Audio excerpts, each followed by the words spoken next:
अच्छा जी, वो जो मैं कन्फ्यूजन थी ना वो यही थी कि हमने देखा कि जब टेस्टिस नीचे आ रही होती हैं, ठीक है, तो पैराइटल पेरिटोनियम का भी उसने कहा कि कुछ पोर्शन नीचे आता है, उसमें कहते हैं प्रोसेस वजिनैलिस। फिर वो जो पोर्शन होता है उसका प्रोक्सिमल पार्ट होता है वो ख़त्म हो जाता है, जबकि जो डिस्टल पार्ट होता है उसको फिर हम दो में आगे डिवाइड करते हैं, वो परसिस्ट करता है, लाइक ट्यूनिका एल्बुजिनिया, और इनर को हम कहते हैं ट्यूनिका वैजिनालिस, ठीक है।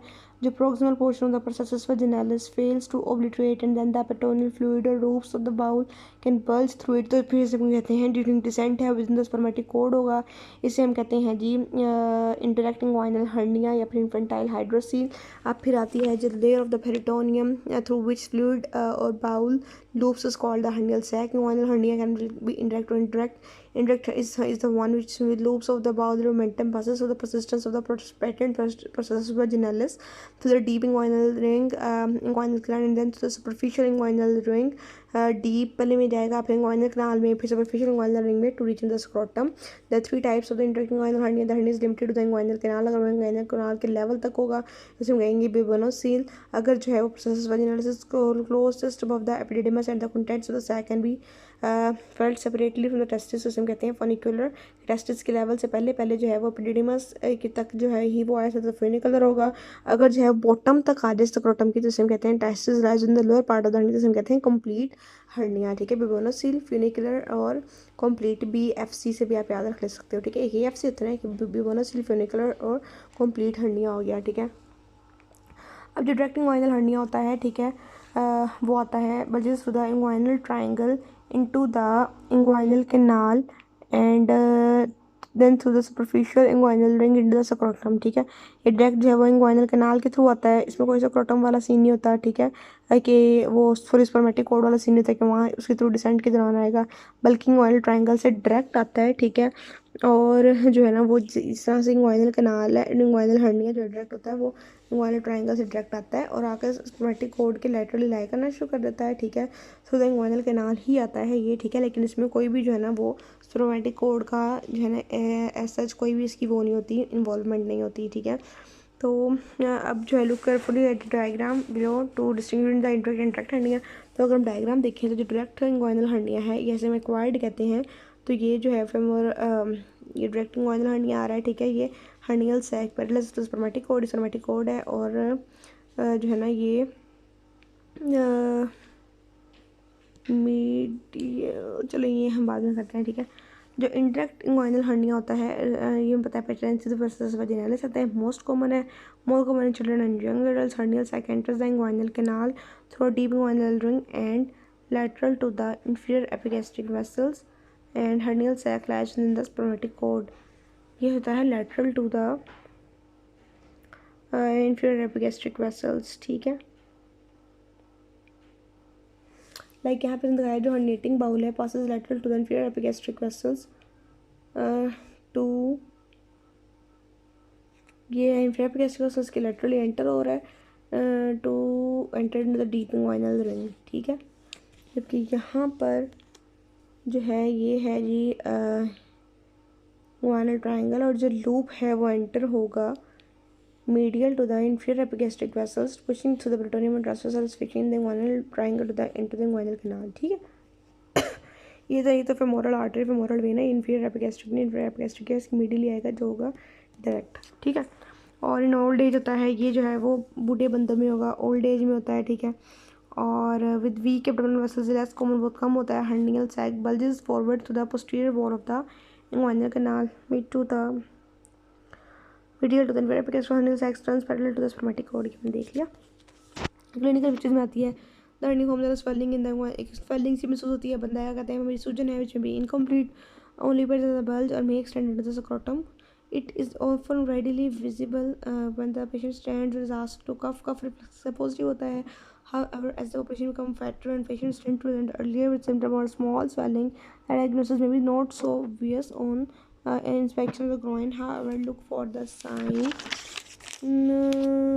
asymmetry between the two groins। दोनों साइड पर हम चेक करते हैं कि कोई asymmetry तो नहीं है। while bilateral inguinal hernias are not unusual, it is unusual for both hernias to have stabilized। and inguinal hernia which passes into the scrotum passes above and and which passes into the scrotum, passes above and medial to the tubercle in contrast to the femoral hernia. जो inguinal hernia है वो above और medial to the tubercle जो है जाता है, जबकि femoral hernia जो होता है ये बल्ज करता है below and lateral to the tubercle. ठीक है, डिफरेंस आ गया, ये इंपॉर्टेंट है. Again, more between such landmarks can be difficult to palpate with confidence. A cough impulse is normally palpable, and bowel sounds can often be heard with the hernia on auscultation. Cough हम कराते हैं in order to differentiate between indirect and direct hernia. The best technique is to reduce the hernia, in which the patient in spine position and place thumb over the deep ring. Deep ring के अंदर में thumb रखना होता है, जिसे हम कहते हैं ring occlusion test. फिर हमें कहना होता है पेशेंट को कि वायर कफ करे. It should control the hernia. अगर हमने थंब रखा है तो उसको कंट्रोल करेगा only if it is of indirect variety. अगर तो कफ की है, हमने ऊपर अंगूठा रखा और रिड्यूस मतलब बल्ज नहीं करते, हम कहते हैं इंटैक्ट टाइप होता है, क्योंकि जो डीविंग वाइनल का लेवल होता है वो इंटैक्ट होता है. अब डिफरेंशियल डायग्नोसिस में आती है हमारे पास वेजाइनल हाइड्रोसील, जिसमें जो है वो testis is impalpable, swelling is not reduced when lying down, you can feel upper limit of the swelling, no expansile cough impulse पर transilluminate. Encysted hydrocele of the cord में आती है, टेस्टिस पैल्पेबल होती हैं, only one can get above the swelling, और जब बंदा लेटता है स्वेलिंग चली जाएगी, और fluctuation of transillumination test will be positive, cough impulse will be negative. Femoral limb swelling is below and laterals to the tubercle. Underside intestine में scrotum is not developed or it is empty. और labrum of the cord में आती है soft labulated swelling which is reducible in the inguinal region. अच्छा, आगे आता है मेरे पास differential diagnosis in female. Hydrocele of the canal of the neck is a condition in females in which there is a system in relation to round ligament and is always lies within the inguinal canal. Femoral hernia में क्या आता है, swelling is present below and laterals to the pubic tubercle. Complications of hernia में आती है irreducibility, obstruction, strangulation, perforation, peritonitis. Treatment में आता है herniotony या herniography. Herniotony में हम excision करते हैं the hernia sac. Herniotony is performed for indirect inguinal hernia. Classically ये MCQ है, herniotony is done for the indirect. Classically an oblique incision is made parallel and above 1.25 cm above to the medial 2/3 of the inguinal ligament. अब जहाँ पर deep inguinal ring होती है उसके level पे हमने जो है वो oblique skin incision देनी है. Surgeons use a more horizontally placed skin incision after dividing the superficial fascia.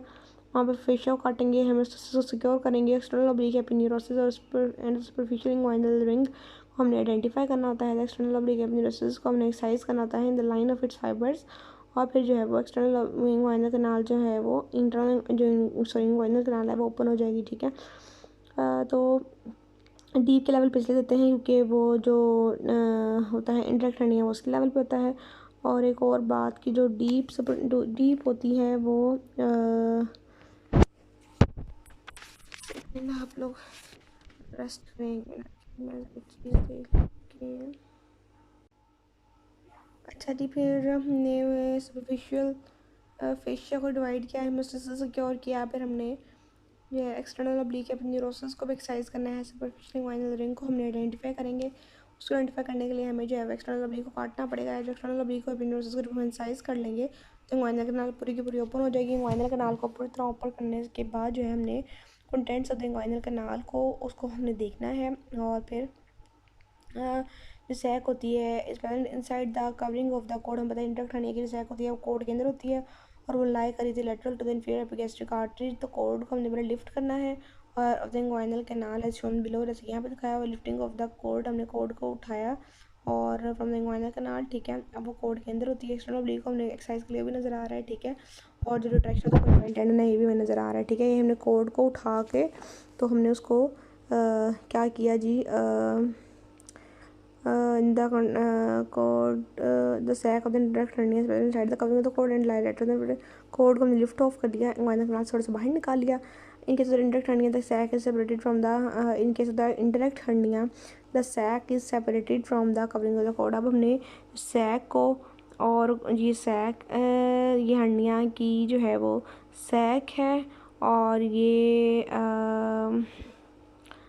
Code और ये है हर्नियल सैक और स्पर्मेटिक कोड है, इन दोनों को हमने अलग कर लिया। देखिए ना उसकी वो नेक और वो नज़र आ रही है, तो हमने ध्यान रखना है। सैक और हमने फ्री कर लिया around up to the deep ring the visualization of the external peritoneal fat. जब हमें फैट नज़र आना शुरू होगी तो इसका मतलब ये है कि वो आपस में सेपरेट हो गई हैं। The neck of the sac is transfix, neck को ट्रांसफिक्स करना है और जो है उसको हमने काट लेना है। यहाँ पर हम सैक जो है वो उसकी नेक को हमने ट्रांसफिक्स कर लिया, बाकी जो है हम सैक को रिमूव कर लेंगे, ठीक है। तो the neck of the sac is transfixed and the sac is in situation where there is large hernial sac reaching up to the scrotum. It might not be possible to separate the sac completely. In these circumstances, the distal end of the sac can be left as such. जब बहुत बड़ा होगा तो उसमें हम जो है वो distal end of sac को रहने देते हैं कि वो आ नहीं सकता। By herniectomy completes a procedure for infants and young adults. Very good. हम पता है कि जो इंटरेक्ट इंग्वाइनल हर्निया है वो यंग इन्फेंट्स में होता है, तो हमने इंटरेक्ट इंग्वाइनल हर्निया के लिए हमने हर्नियोटमी कर ली। और वोंट क्लोजर हमने करना था। The external oblique aponeurosis is closed and the external ring is reconstructed which might must be loose enough to prevent strangulation of the cord and the structures. हमने external aponeurosis को close कर देना है। External ring जो हमने open की थी external oblique Elvis को हमें रिकंस्ट्रक्ट कर लेना है और उसको हमने इतना खुला रखना है कि जो स्ट्रैंगुलेशन अगर हो तो अगर दोबारा से जो है वो मसला हो तो फिर जो है स्ट्रैंगुलेशन ना हो। Mr. Karpa's patients skin are closed to complete the operation. In case of infant and young adult herniectomy is sufficient treatment for indirect inguinal hernia. तो ये भी आपका एमसीक्यू आ सकता है कि herniectomy के लिए हमने indirect inguinal hernia के लिए herniectomy करते हैं और ये adults के लिए काफ़ी होती है। herniography strengthening of the posterior हर्नियोग्राफी हम करते हैं strengthening of the posterior wall of the inguinal canal के लिए। आफ्टर परफॉर्मिंग हर्नियोटमी हम हर्नियोग्राफी कर देते हैं, ठीक है, ताकि जो है वो इस स्टेज के ऊपर फिर हम कोई यूज़ ऑफ प्रोस्थेटिक मैश करते हैं या फिर सुचर के थ्रू कर लेते हैं। In all children and adults the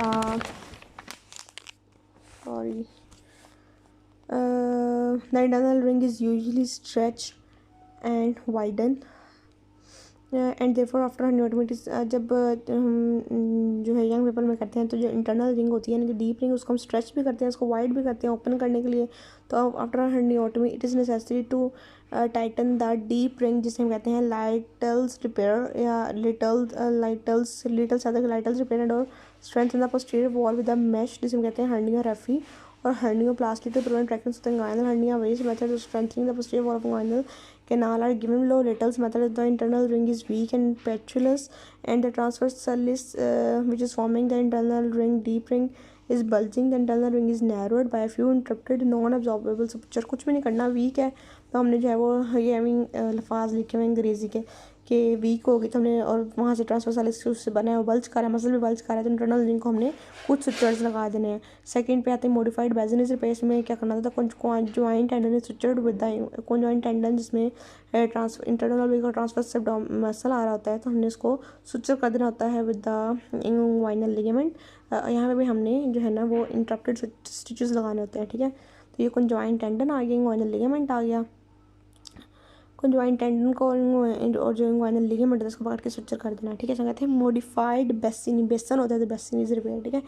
ये थोड़ा सा शोल्डाइस आगे है जी। शोल्डाइस मतलब नाम है तो लिटल से याद रखो, ठीक है। बेसन से बेसिस, लिटल से लाइटल्स और शोल्डाइस शोल्डर से शोल्डाइस रिपेयर आ गया था। Fascial transversalis is incised. यहाँ पे हमने जो फेशियल ट्रांसवर्सैलिस मसल जिससे वो बना होता है उसके हमने फेशिया को काटना है from the deep ring to the pubic tubercle as shown below, ठीक है। इसको हमने कट कर लिया और incise from the deep ring. और ये हमारे पास गोल्ड स्टैंडर्ड भी होता है बाय नहीं सॉरी ये नहीं है वो आगे देखेंगे लिशनस्टीन मैश रिपेयर, ये गोल्ड स्टैंडर्ड पेपर में आता है भी, इसको हम डिटेल से करते हैं नेक्स्ट वीडियो में, ठीक है। तो इसमें हमने ये करना होता है the upper leaf and lower leaf of this fascia और ओवरलैप। फिर हमने उस पहले कट करना होता है उस फेशिया को कट कर लिया, फिर हमने जो है वो उसके अपर और lower leaf of this fascia और overlap and sutured in double breasting fashion में हमने अपर और लोअर लीफ को उठाना है, ठीक है। और फिर हमने इसको सुचर कर देना है डबल ब्रेस्टिंग फैशन जैसे कि यहाँ पे दिखाया हुआ था। Second layer is like Bassini's repair. फिर हमने पहले जो है उसके लोअर लीफ और अपर लीफ को फेशिया के ओवरलैप पहले फेशिया भी स्विम सीते हैं, फिर हम यहाँ पे बेसिनीज की तरह जिस तरह ये यहाँ था तो हमने बेसिनीज में जो इंग्वाइनल लिगामेंट कॉन्जॉइंट का आपस में मिला देता तो यहाँ पे हम इसको सुचर कर देते हैं आपस में, ठीक है। But in a continuous manner, this is important, continuous manner में किया है वेस्टर्नस में हम कर रहे थे इंटरप्टेड मैनर में, ठीक है। तो ये थोड़ा सा गौर करने वाली बात है। आगे मेलनी या फिर डॉन रिपेयर आ जाता है जिसे हम कहते हैं डॉर्निंग रिपेयर। एक सेकेंड यार,